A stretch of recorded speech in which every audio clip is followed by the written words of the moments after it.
l'impermanence, l'énergie de la vie. La vie est en mouvement.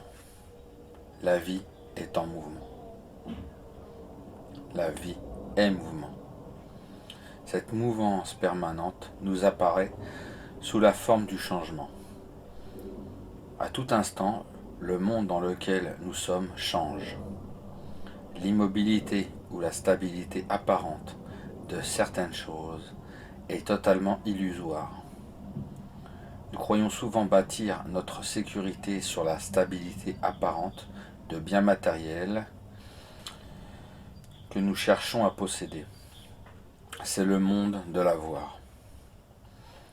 Mais chercher à posséder est un refus de vivre. Ce besoin nous empêche de participer à la vie en nous et en dehors de nous. Il nous immobilise, il nous paralyse. Le contraire de l'avoir, c'est l'être. Accepter d'être signifie accepter le changement et donc le mouvement de la vie. Cette participation au mouvement peut nous paraître risquée. Avec le mouvement, il y a action de certaines forces devant laquelle nous pouvons nous sentir chétifs. Pour accepter cette mouvance, parfois ce tumulte de la vie, il nous faut le courage de renoncer à cette impression de sécurité éprouvée dans l'immobilité. Être, c'est accepter de se laisser emporter par la vie, quels qu'en soient les risques. Être, c'est se donner à la vie, c'est épouser la vie pour le meilleur et pour le pire. Ou plutôt ce que nous croyons être le pire, c'est-à-dire la mort. Être, c'est accepter de mourir aujourd'hui. Car c'est notre peur de mourir qui nous retient de vivre. Nous sommes et nous restons victimes de l'illusion de la disparition de notre corps de chair. Une voix tremblante en nous refuse cet abandon joyeux à la vie, parce que la vie contient la mort. Mais si nous parvenons à concevoir le début de cet abandon à la vie, nous allons très vite découvrir que nous sommes beaucoup plus que ce que nous croyons être.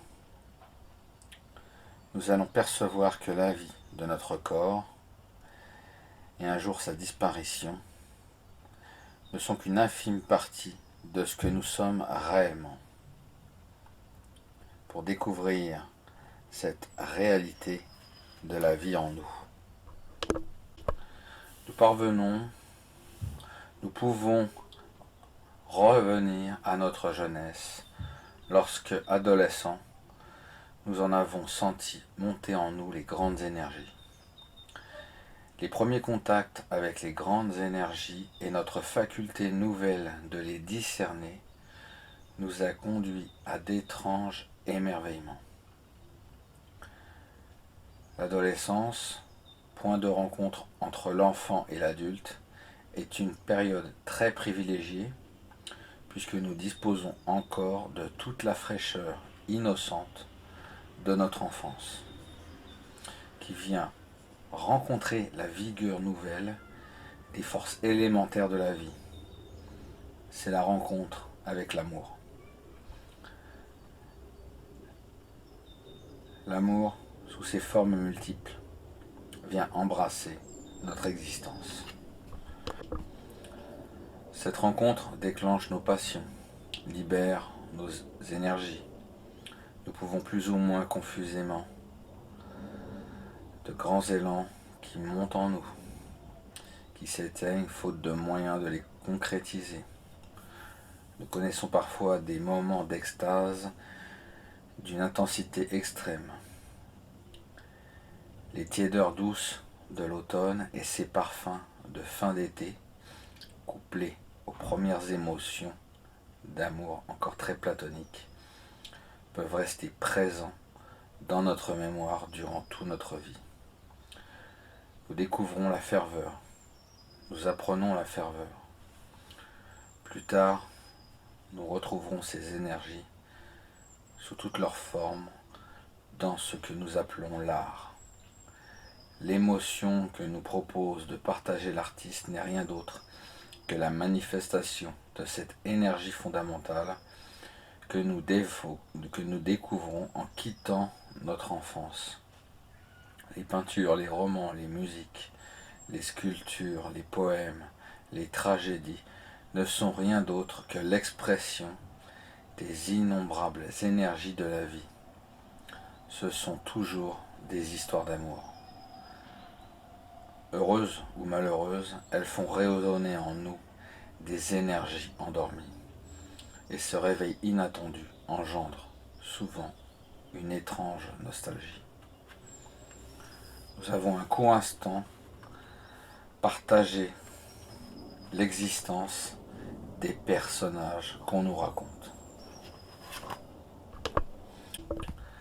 Nous ne nous sentons alors plus tout à fait nous-mêmes, comme si dans un lointain passé, nous aussi, nous avions vécu l'existence de ces personnages.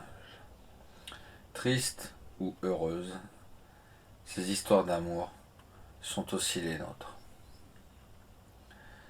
Si l'adolescence nous révèle notre véritable nature, nos émotions artistiques, quelle que soit leur forme, nous permettent d'y accéder pendant toute notre existence.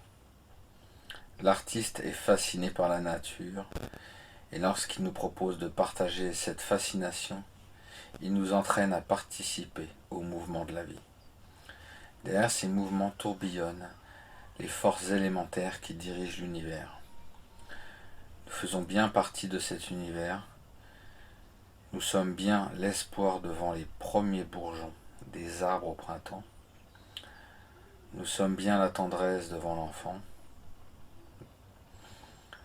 Nous sommes aussi la colère devant la guerre et la détresse devant la souffrance.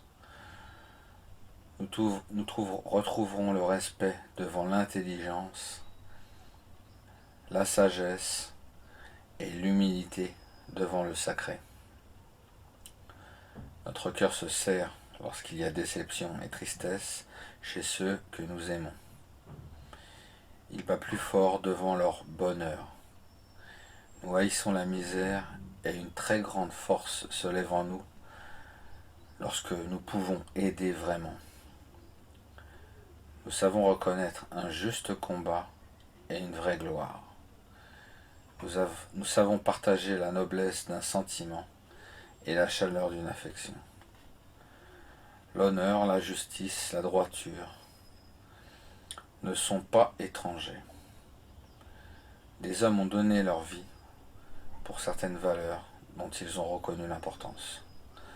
Peu importe la bannière par laquelle on se bat ou l'étendard que l'on défend, il nous suffit de prendre progressivement conscience que notre existence est un combat, que la vie est une guerre que nous devons gagner.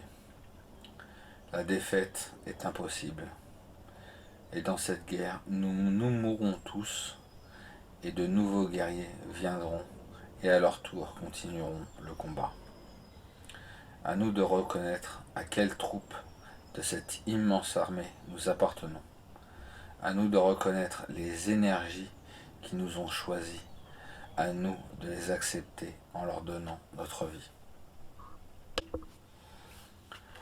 Récapitulation. La vie est mouvement. L'immobilité et la stabilité sont une illusion.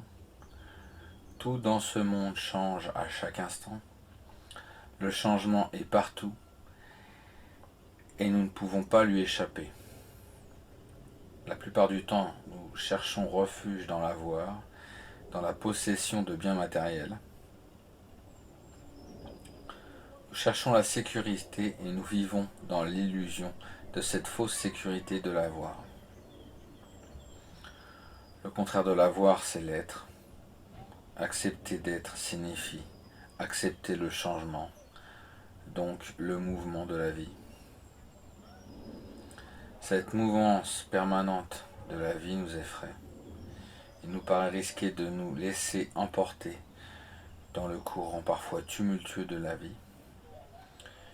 Il nous faut beaucoup de courage pour accepter de nous donner à la vie, car la vie contient aussi la mort.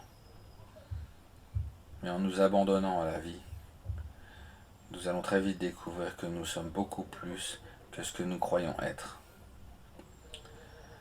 En nous souvenant des grandes énergies de la vie que nous avons rencontrées dans notre adolescence, nous percevons les véritables dimensions de notre être et nous retrouvons l'amour dans toutes ses manifestations.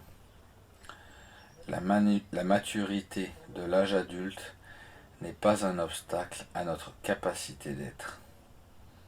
Nous pouvons retrouver la ferveur et la passion de vivre dans tous les grands mouvements de la vie, et en particulier dans ce que nous appelons l'art. Nous avons en permanence accès aux grandes énergies de l'univers, et en acceptant vraiment de mener le combat que la vie nous propose, nous apprenons progressivement à reconnaître ces grandes énergies qui nous animent et qui sculptent notre personnalité.